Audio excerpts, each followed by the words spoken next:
wabarakatuh. Waalaikumsalam warahmatullahi wabarakatuh. Selamat pagi semuanya. Saya sekarang bersama Gus Muhammad Idris Mubarak atau yang dikenal dengan Gus Ama. Saya akan menanyakan tentang seputar kurban, Gus. Karena sekarang sudah akan memasuki Idul Adha, pasti banyak yang berkurban. Yang pertama, hukum kurban, mana yang lebih utama antara kurban dan sedekah? Baik, terima kasih pertanyaannya. Mengenai tentang hukum kurban itu sendiri, menurut madhab yang kita ikuti, madhab yang kita anut, yakni madhab Syafi'i, bahwa kurban itu hukumnya dalam madhab Syafi'i sunnah kifayah. Sunnah kifayah. Sunnah kifayah. Bagi siapa? Bagi orang yang mampu untuk berkurban. Artinya orang yang punya kecukupan harta untuk dibuat kurban dan hartanya masih tersisa cukup untuk memberi makan anak istrinya di hari Idul Adha sampai hari Tasyrik, akhir hari Tasyrik, maka orang tersebut terkena hitop sunnah kifayah. Sunnah kifayah. Sunnah kifayah itu gimana maksudnya? Sunnah kifayah itu kalau ada satu orang dalam satu rumah tangga sudah melaksanakan kurban, sakotot tolak anhu, maka yang lain gugur. Yang lain sudah gugur. Kesunahannya sudah gugur. Walaupun anjurannya tetap dianjurkan yang lebih utama, Ustaz. Jadi semisal saya, Ustaz, punya kecukupan harta, dibuat kurban dan juga masih ada harta yang cukup dibuat untuk menafkahi keluarga saya di hari Idul Adha sampai ke hari akhir Tasyrik, maka saya terkena hitop sunnah kifayah. Ketika saya sudah berkurban, yang lain ini, Ustaz, keluarga saya yang saya wajib nafkahi, ini gugur dengan sendirinya. Mengenai pahala, ya tetap pahalanya bagi mudhohi, bagi orang yang kurban, bagi saya. Sedangkan yang lain hanya gugur kesunahannya. Walaupun ada satu pendapat yang mengatakan as-sunnah hasolat li jami'ihim. Jadi semua keluarga itu juga tetap mendapatkan kesunahan, mendapatkan pahala dari apa yang saya kurbankan. Nah itu. Nah, kemudian mengenai mana yang lebih utama antara kurban dengan sedekah. Sekarang itu kan orang tidak mau ruwet-ruwet, Ustaz, ya. Kalau kurban kan masih mau beli sapi, mau beli kambingnya, ya kayak ruwet. Hingga ada pertanyaan semacam ini kemarin kepada saya, mana yang lebih utama antara berkurban dengan bersedekah. Dari satu kitab yang saya temukan, referensi yang saya temukan di dalam kitab Syarhu Yaqutin Nafis karya Al-Habib Ahmad bin Muhammad bin Umar Asy-Syadili, ini dijelaskan al-udhiyah afdhal minas sedekah. Kurban itu lebih utama daripada sedekah. Apa alasannya yang menyebabkan kurban lebih utama daripada sedekah? Karena kalau kurban itu, Ustaz, hukumnya masih khilaf para ulama. Ada yang mengatakan wajib, Ustaz, kurban itu. Siapa? Contohnya seperti Al-Imam Abu Hanifah, Al-Imam Malik. Ini dua ulama mengatakan wajib kalau mampu. Sehingga karena ada yang mengatakan wajib dalam rangka hurujan min hilafi man aujabahu, keluar dari hilafnya ulama yang mengatakan wajib, maka udhiyah lebih utama daripada sedekah.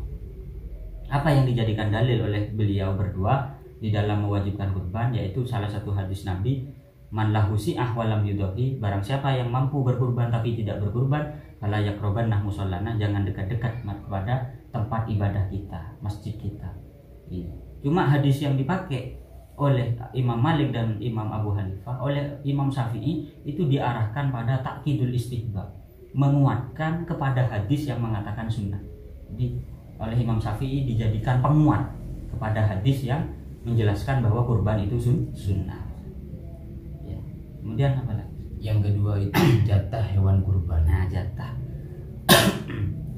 jatah hewan kurban, Ustaz, sebagaimana yang sudah kita ketahui bersama, kalau sapi itu satu sapi jatahnya untuk 7 orang. Baik 7 orang ini iuran, seperti saya, sampean dan teman-teman yang lain, iuran mengumpulkan uang beli satu sapi untuk 7 orang, maka cukup sah. Atau praktiknya mengikut sertakan, seperti saya kepala rumah tangga beli satu sapi, saya berkurban atas nama saya dan saya kurban atas nama orang atau keluarga saya, 6 orang. Jadi saya mengikut sertakan 6 orang. Maka praktek seperti ini tidak apa-apa, sah. Asalkan saya memberi tahu kepada mereka, izin kepada mereka. Jadi mereka harus tahu kalau mereka diikut sertakan di dalam berkurban. Dia harus memberitahu. Kalau tidak memberitahu, lam yaqu anhum, tidak jadi kurban bagi mereka nanti. Kemudian kalau kambing ini untuk 1 orang. Kalau kambing untuk 1 orang. Tapi ala kulli halin Ustaz ya, kalau ada orang kurban baik sapi atau kambing, kemudian mengikut sertakan di dalam pahala kepada orang-orang atau kepada keluarganya, ini tidak apa-apa Ustaz. Jadi mereka itu juga dapat pahalanya meskipun tidak ikut serta di dalam berkurban. Yang menjadi permasalahan sekarang Ustaz, kalau ada orang iuran Ustaz.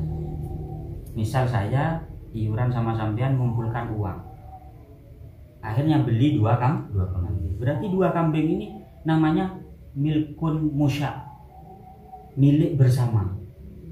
Milik bersama Ustaz. Nah, kalau milik bersama harus ditentukan mana kambingnya saya, mana kambingnya sampean Ustaz. Kalau tidak ditentukan gini Ustaz, langsung disembelih, dipukul rata bahwa 2 kambing ini milik 2 orang, tidak sah. Kenapa? Karena orang itu dikatakan sah di dalam berkurban, yaitu kalau dari 1 kambing yang utuh. Kalau dari 2 kambing yang dimiliki secara bersama, nanti sampean mendapatkan bagian kambing A separuh, mendapatkan bagian kambing yang B separuh. Jadi sampean 1 kambing ini gabungan, bukan dari 1 kambing yang utuh, yang sempurna. Nah, itu yang menyebabkan nggak sah. Begitu juga 14 orang misal, iuran untuk beli 2 sapi. Harus sapi yang 2 ini harus ditentukan mana yang miliknya 7 orang ini, yang 1 ini untuk 7 orang yang namanya ini. Kalau tidak ditentukan Ustaz, langsung 2 sapi untuk 14 orang, tidak sah. Mengapa? Karena 1 orang dari kesemuanya mendapatkan bagian 1/7, bukan dari 1 sapi yang sempurna, bukan dari 1 sapi yang utuh, tapi 1/7 mengambil bagian dari sapi A dan juga mengambil bagian dari sapi yang B, sehingga mendapatkan 1/7 bukan dari 1 sapi yang utuh atau yang sempurna. 8 orang, ada 2 sapi untuk 8 orang. 2 sapi ini dimiliki secara bersama, mustarok, untuk 8 orang. Tidak sah kalau tidak ditentukan. Mengapa? Karena per 1 orang ini mendapatkan 1/8 dari bagian sapi yang dari bagian per sapi.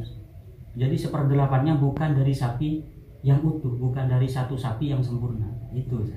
Nah, ini yang perlu diketahui juga ketika ada lembaga menerima kurban, kemudian uangnya ini nanti yang mau dibeli sapinya harus ditentukan untuk siapa saja, kambingnya harus ditentukan ini untuk orang yang namanya ini, kambingnya ini untuk namanya orang yang ini. Jadi harus ditakyin, harus ditentukan. Jangan langsung 3 kambing untuk 3 orang. Ini bahaya Ustaz, bisa ada sah. Nah, ya Ustaz, yang lain Ustaz? Untuk yang ketiga, ya, hukum mengambil daging kurban bagi yang berkurban. Oh iya. Semisal sampean berkurban, apakah sampean boleh mengambil bagian daging dari kurban?